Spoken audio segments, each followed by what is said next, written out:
Sel zo gamel ma hut pan vesa glow kol hi ta zelle Selegal vola ima pang deva om pilau hi zelle Silvanoya en zo gam chi ko na kinay non kente Kika zo gam zo mi Yan wa leng om non kente Pangan ki tuak taylo ding ki ken taylo Yom nagi khalaw zo mi sunga zo mi si salay nin ban ki pai taylo Silvala ki ken non kay ni Si san ki dang lâu pi Zo ngay na sing sa tap te kin lel siya sang non kay ni Gam le le tang mel ma luan kin na pal diam Palo e pangang na palo na ziklo sing gam na hay san Ta liu mau nan pang vai e Zo gam sal pang mo liam san R.I.P. les pang moy ken te hi po yoy ka lai zom Zo gam zo le ka zun ding ko chang to zu nung Tang panang sang ma tai lâu khang son te hiu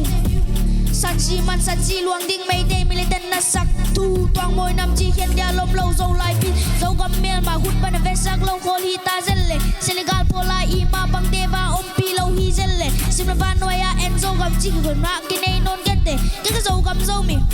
Hen wa leng om non kente Ken zo gam Ken hong tai san kay ni Ken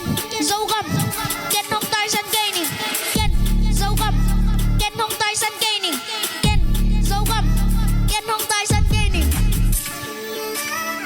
Nagi samme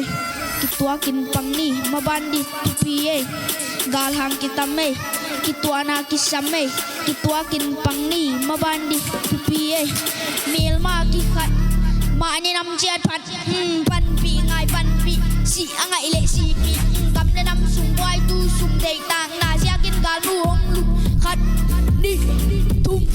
tot loin gal swan zel ni nam pilo bang sia ga tol ding Goliath pangilianin han maleu David pangin ni gamlein pangin si saluang atonin luang lau ding sianin om pie si matan pangding galang kita me kitua na gisame kitua kin pangni mabandi pupie